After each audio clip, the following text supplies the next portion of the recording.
अब पीओके में लहराएगा तिरंगा। नमस्कार, आपके साथ मैं लावनी विनीत हूँ और बहुत विशेष प्रस्तुति के साथ एक बार फिर से आपके बीच उपस्थित हूँ। जिस तरीके की परिस्थिति पाकिस्तान में बनी हुई है, कंगाली की हालात पर पहुंचा हुआ पाकिस्तान जो 2 वक्त की रोटी के लिए तरस रहा है, आटे के लिए मार मची हुई है। और ऐसी परिस्थिति में जब गिलगिट बल्तिस्तान से आवाज उठने लगे कि आर पार को जोड़ दो, लद्दाख रोड खोल दो, मतलब साफ है कि जो इशारा लगातार भारत करता रहा, जो इशारा लगातार भारत की सरकार करती रही, उस इशारे से इशारा मिलाते हुए अब पीओके के लोग भी यही कह रहे हैं कि हो ना हो जल्द वक्त आने वाला है जब पीओके में लहराएगा तिरंगा। जिस तरीके से शहबाज शरीफ ने भारत के आगे गिड़गिड़ा कर यह साबित कर दिया है, घुटने टेक दिए हैं पाकिस्तान ने कि भारत की उन्नति दरअसल उसकी सांस्कृतिक विरासत और उसकी उस प्रगतिशील सोच में ही बसती है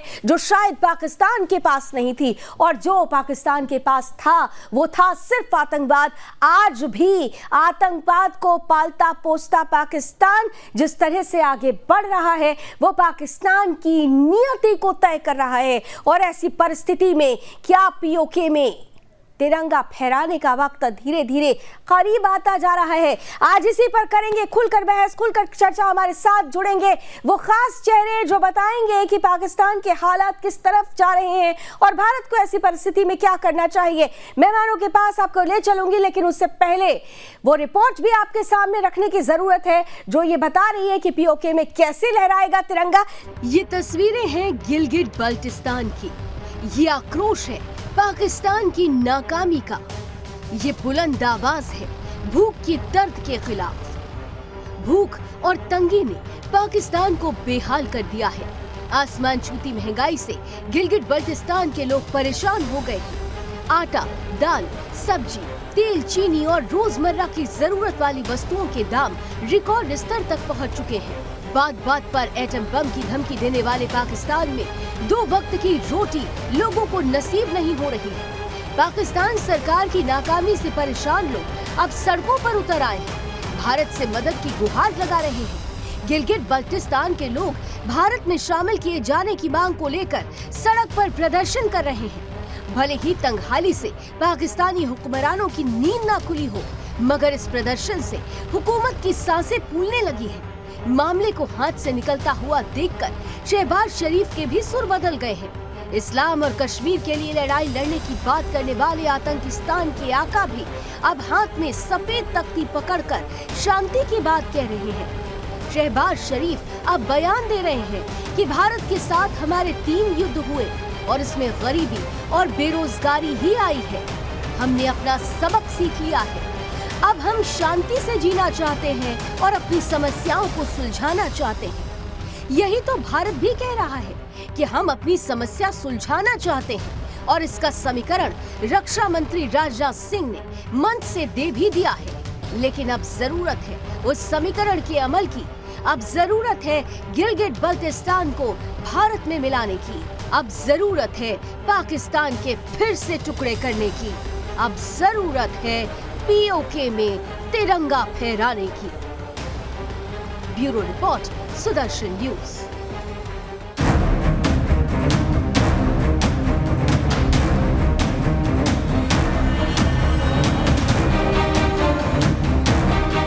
India is our neighbor country. We are neighbors, and let's be very blunt.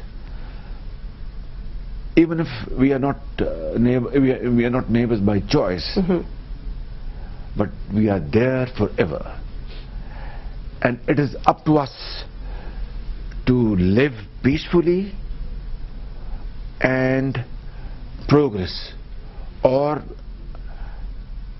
quarrel with each other and waste time and resources. That's up to us.